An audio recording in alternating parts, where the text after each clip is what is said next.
I'm not going to spend too much time on this video why I'm seeing it go short. So I've got all my kill zones open, and I like to use these sometimes just to see what's happening. And the reason I was heavy on my shorts here, and I told you to take profit. I actually said at, I think it was, here it is, 152.260 is where I said. The reason I said that is because this is like that golden zone. I'll speak about that in a second.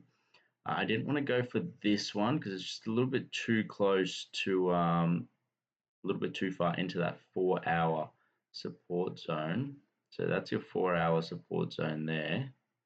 So if I quickly mark this 4-hour support, that was the support there.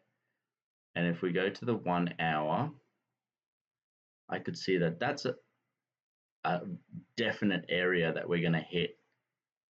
And if we go back to that 15, so this is the NY noon session, which is only a small session. Usually doesn't do that much, but the market likes to sweep both directions, top and bottom. And seeing it go this far up, with not even coming back to the 50, in my eyes, my safe zone was to take profit at that that wick, that closest wick to it, which was this one.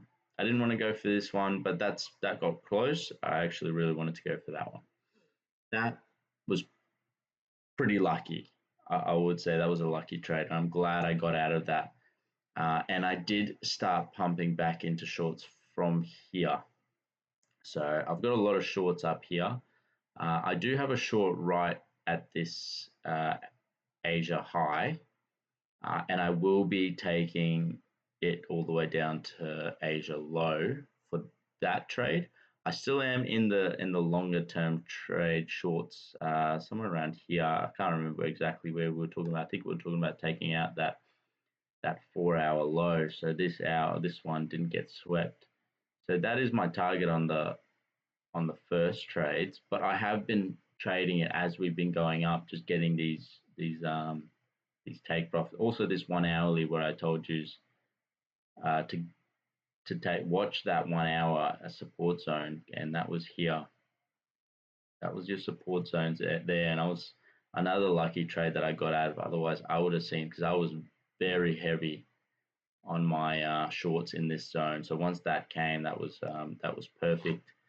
Now what we're seeing, we had this 1 hour candle come back and it got close. I did think about closing it, but look, we're at the end of the month. I am still happy for it to go a little bit higher, but we are at the end of the month. I want to see some retracement, possibly taking previous month, which is this month, and then coming back down. I did mark out those zones because if we take a look at the monthly, here's your monthly chart. We can see the break of structure happened right here. So I am anticipating, if we close like this, I'm anticipating the market to go like that, to possibly make a bounce, maybe even take this high and come into this week. And then from there, we're just going to have to monitor. It could come all the way down here, could come all the way down here. If we move this to the, so that's where the wick starts, that month's wick.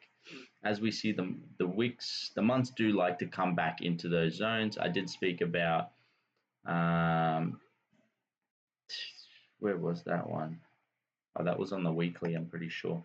But they are tight, like it goes all the way up, comes to these zones. That's where the buyers wait. So strong buyers are down here, and then you've got your gap fill buyers would be here. You'll have buyers at the support to try and make a new leg up.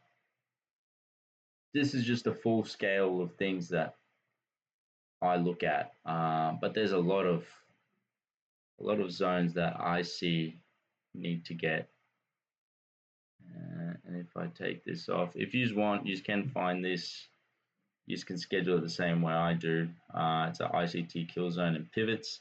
I like to it because the market does react to these zones. It comes to these zones and then has some sort of reaction. So I do look at these things. That's how I've set it up. I don't know if you want to maybe set it up the same way, but that's just how I've set mine up. Now, if we just take that off for now and we take a look, there's the monthly wick. And that actually happens to be that gap fill, almost fully fill. That's the gaps from here to here. So that's just something to look at. Right now, I'm still happy to go with my shorts. The current market is attempting to break this. It bounced off of this support, which I was kind of not hoping it would do that. I was watching it. I was more hoping that it'll come down to here. That's why I shorted to take out that 4-hour candle. I was like, it must come down here because all of these sellers that came first, this was the sell candle, which I said it's time to sell. And that 100% zone was there. It actually came all the way to that 125, which was, look, it was just something that I kind of missed. I was hoping for one more little leg down to close this gap. We didn't do that. It came all the way back into this 50 zone. So if we're going to go off of that continuation, we would see a continuation down to the break of structure zone for that monthly.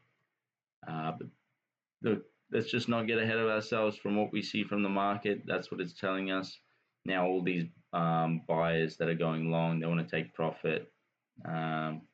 This zone is really holding up real well, but it could get swept. London's going to start soon, and we'll just have to monitor to see what happens. See what happens. I like this to just reject, come back down, at least take that Asia low so I can get back because I'm in pretty strong shorts on that one now. So I'd like to at least get back out of that, which was which one was it?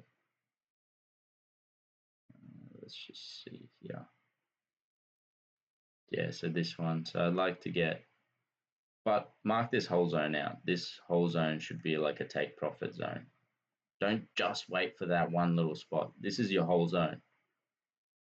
So hopefully this video helps, and I know it's been a bit hard to predict some of the market moves that it's been doing, but let's just keep monitoring and see. Just another day of trading.